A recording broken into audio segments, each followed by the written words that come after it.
Besti, jumpa lagi bersama kita di Ngopi Besti. Kali ini kita kayaknya udah lama banget ya Bes ya, nggak ketemu setelah podcast-podcast yang sebelumnya. Tiba-tiba kita udah puasa aja nih. Sebelum kita mulai segmen kali ini, saya ucapkan dulu selamat menjalankan ibadah puasa bagi teman-teman yang menjalankan ibadah puasa. Semoga lancar jaya ya ibadahnya. Oke, hari ini kita masuk di segmen sarapan. Apa itu sarapan? Sapa rekan, sapa kawan. Bersama aku, Keke Imelda. Siapa sebenarnya yang mau kita sapa? Ada Abang Da kita yang ganteng. Siapa dia? Abang Da Jeffrey Wawaruntu. Salah. Jeffrey Sani. Oke, Bang. Kita tes dulu, Bang, supaya nggak tegang. Tenang, tenang kalian ya. Ini kosong, cuman ece-ece ya. Karena apa? Tadi kan udah dibilang kita bulan puasa. Tapi nanti kalau nggak puasa, kita isi minuman kita dengan apa? Kopi pastinya. Iya kan? Oke Bang. Halo Bang Jeff. Halo, Sehat Bang? sehat alhamdulillah. Keke, Oke, sehat? sehat. Puji syukur sehat. Oke Bang, Bang Jeffrey ini sebagai Ketua Tim Kerja ZIWBK. Boleh perkenalkan diri dulu sama teman-teman besti-besti kita ini Bang. Ya, perkenalkan saya Jeffrey dari tim JI WBK, WPBM, dan SPIP. Kami di tim JI itu ada bertiga ya, Ke ya. Oke. Ada saya sendiri, ada juga Ibu Deborah dan Ibu Juni. Begitu. Oke, berarti bertiga nih ya Bang. Yap, betul bertiga. Besti-besti Bang Jeffrey ini sebagai ketua timnya ya, ketua tim kerja ZIWBK. Nanti besti-besti mungkin ada yang belum familiar nih, apa sih ZIWBK? Nah, di segmen ini kita saparkan sapa kawan kita mengenai apa itu ZIWBK, kita bongkar panjang kali lebar lagi. Oke Bang, Bang Jeffrey ini terkenal di BKKBN sebagai promotor ZIWBK. Kira-kira apa tuh Bang? Barang apa ZI dan WBK itu apa kira-kira? Baik, sebelumnya mungkin istilah promotor JI itu terlalu berlebihan ya. Kalau kami di tim JI itu memang diamanahkan untuk mengkoordinir pelaksanaan pembangunan JI, di mana kita bertiga itu berperan aktif dalam melakukan konsultasi dengan para Pokja, kemudian koordinasi dengan para tim Pokja untuk melengkapi berkas-berkas yang dibutuhkan dalam pemenuhan kertas kerja PMPJI.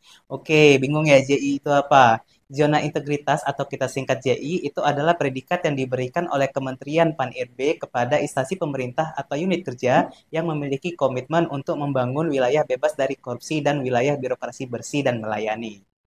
Oke, mantap.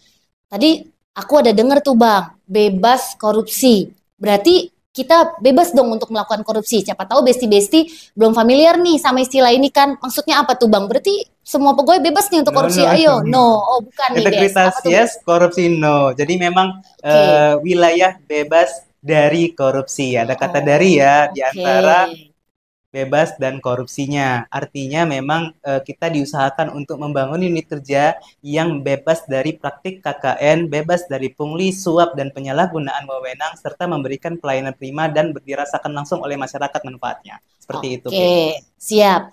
Nah, besti-besti mungkin sering dengar ya kalau di berita, pemberitaan, televisi dan seterusnya itu kan sering terdengar korupsi. Sebenarnya korupsi yang dimaksud kami mungkin BKKBN Sumut ini korupsi dalam hal apa tuh Bang? Apakah memang yang langsung besar, yang kecil atau apa sih yang benar-benar besti-besti itu tahu, oh ternyata ini tuh udah termasuk dalam korupsi ya gitu. Bisa kasih contohnya nggak nih Bang?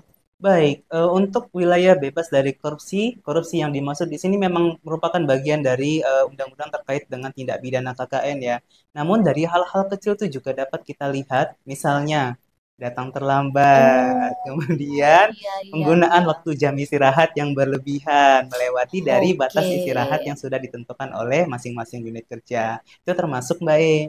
Oke. Kemudian, nah ini yang terbiasa mungkin ya, ketika kita memberikan pelayanan, teman-teman mungkin bawa sesuatu untuk diberikan. Nah, itu dapat menjadi indikasi juga ya tindak pidana korupsi. Sebenarnya bukan tindak pidana korupsinya, tapi lebih ke arah gratifikasi. Kebetulan juga perwakilan BKKBN Provinsi Sumatera Utara telah menerapkan SMAP ISO 37001-2016 terkait dengan sistem manajemen anti penyuapan. Bagi teman-teman Besti ini yang datang ke kantor kita, kalau misalnya ingin mendapatkan pelayanan, itu semua gratis. Jadi nggak usah bawa apa-apa ya. Oke. Nah, dapat ya informasi pentingnya ya.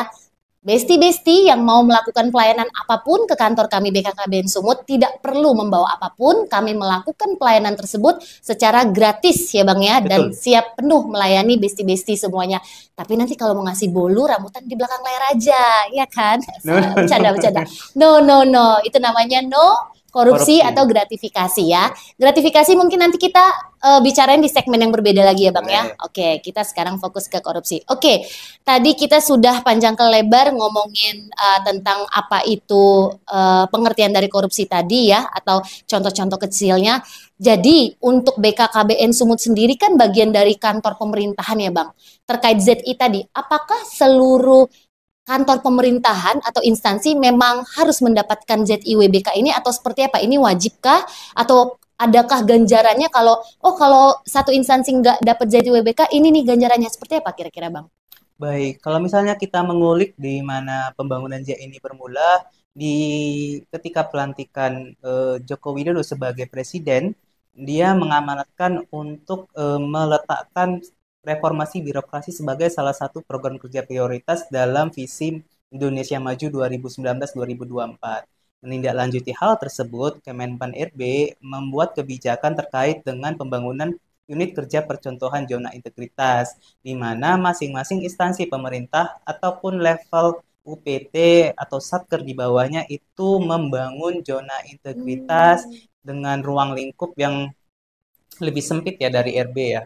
Jadi unit kerja yang bebas dari KKN. Oke, baik. Berarti tadi artinya untuk membangun Z ini kita harus semua ya bareng-bareng ya Bang, seluruh pegawai nggak bisa satu dua orang, berarti harus sama-sama untuk mendapatkan predikat ZIWBK, betul ya? Betul, Betul. semua pihak yang ada di dalam kantor tuh wajib ya terlibat dalam pembangunan zona integritas. Karena nanti ketika Menpan berkunjung kemari, itu bisa saja ditanya Satpam, Hmm. Pramugari, Pramuniaga maksudnya, Pramuniaga, atau teman-teman yang lagi ketemu nih ketika berpapasan dengan orang Pan RB-nya seperti itu. Jadi semua pihak itu wajib tahu apa itu zona integritas dan usaha-usaha kita dalam membangun zona integritas. Seperti itu, Mbak. Baik. Itu ya besi-besi berarti dibutuhkan kekompakan nih sebenarnya nih dari level bawah sampai level atas ya Bang ya Betul sekali. supaya BKKBN Sumut ini mendapatkan predikat ZIWBK. Oke, kira-kira BKKBN Sumut udah sampai level mana Bang ZIWBK-nya ini? Tahapan mana? Untuk pembangunan zona integritas sebenarnya tidak dilaksanakan mulai dari tahun 2024 ya. Dari tahun 2020 kita sudah membangun zona integritas yang setiap tahunnya itu dinilai ya, baik oleh TPI ataupun TPN. Untuk kondisinya nih di 2024 kita masih dalam proses penilaian awal oleh TPI, tim penilai internal kita di Kemenduk Bangga BKKBN yang diinisiasi oleh Inspektur Utama BKKBN. Seperti itu, Mbak.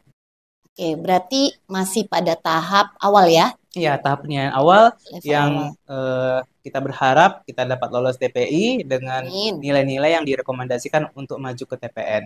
Oke, jadi Bang Jeff, kira-kira tadi terkait ZIWBK ada zona yang mau dirubah tadi Abang katakan ya. Mhm. Zonanya itu area perubahannya apa saja Bang kira-kira? Baik, untuk pembangunan zona integritas itu ada 6 area perubahan ya. Yang pertama adalah manajemen perubahan, di mana kita membangun budaya dan pola pikir yang Oke. berintegritas. Kemudian ada kedua itu penataan tata laksana untuk menciptakan prosedur kerja yang efektif dan efisien. Yang ketiga ada penataan manajemen SDM aparatur, di mana kita menciptakan sistem kerja yang berdasarkan sistem merit ya. Kemudian yang keempat ada penguatan akuntabilitas, di mana kita berusaha untuk meningkatkan kinerja agar lebih akuntabel dan transparan. Kemudian ada penguatan pengawasan, menciptakan lingkungan kerja yang bebas dari praktik KKN dan penyalahgunaan wewenang. Yang keenam, ada peningkatan kualitas pelayanan publik, di mana kita berusaha untuk membangun budaya pelayanan prima serta memberikan pelayanan yang berkualitas kepada masyarakat maupun mitra kerja. Seperti itu, Mbak. Oke, wah mantap betul ya Besti-Besti kalau enam-enamnya ini semua kita laksanakan ya. Ya. Oke, baik. Kira-kira ada nggak sih Bang sebenarnya kendala dalam proses kita untuk mendapatkan ZI, predikat ZIWBK ini? Kendalanya yang paling besar Untuk apa? kendala ya, Iya, kendala dan tantangan untuk pembangunan zona integritas mungkin dapat saya rangkum ke dalam dua bagian ya. Yang pertama terkait dengan peran pimpinan. Memang dalam pembangunan zona integritas diharapkan pimpinan sebagai role model untuk mempengaruhi ya, membawa pengaruh-pengaruh positif bagi pegawai-pegawai yang ada di lingkup kerjanya. Itu yang pertama. Yang kedua, tantangannya adalah bagaimana membawa perubahan ini itu dapat diterima oleh seluruh pegawai. Karena kan pembangunan zona integritas ini kan kita berharap berubah menjadi sesuatu yang lebih baik dari sebelumnya, versi terbaik kita. Nah, perubahan-perubahan ini kadang kan nggak nyaman ya iya dirasakan oleh betul. pegawai ya. Ya, Masuk kerja lebih cepat ataupun ya. ada absen manual, hal-hal seperti itu kemungkinan bakal ada penolakan dari pegawai. Bagaimana kita membawa perubahan-perubahan ini menjadi sesuatu yang udah membudaya ya, menjadi culture kita, culture organizational culture, membangun sebuah perubahan itu memang shared visionnya kita, misi kita bersama, bahwasanya memang kita bersama-sama berusaha membangun zona integritas yang harapannya nanti kita dapat memperoleh predikat WBK yang diberikan oleh 4RB seperti itu, Mbak. Oke. Berarti berat juga ya Bang Jeff ya. Memang kita Hmm, sama-sama tahu sih yang namanya perubahan itu kita harus tertatih-tatih dulu ya baru mendapatkan betul, hasil yang terbaik. Semangat harapannya. nih teman-teman BKKBN Sumut atau kementerian lembaga yang lain dalam proses mendapatkan predikat ZIWBK itu memang cukup sulit ya, cukup berat dan paling penting adalah kuncinya tadi dibutuhkan kekompakan ya Bang ya.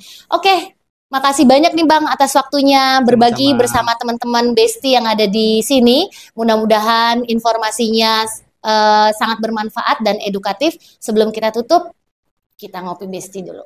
Iya, kosong ya guys ya. Oke. Oke Besti, terima kasih untuk waktunya. Jangan lupa like dan subscribe biar kita lebih semangat lagi dalam membuat podcast-podcast berikutnya yang lebih edukatif dan informatif. Sampai ketemu lagi di episode selanjutnya bersama saya Keke Imelda dan host-host yang lainnya. Bye-bye.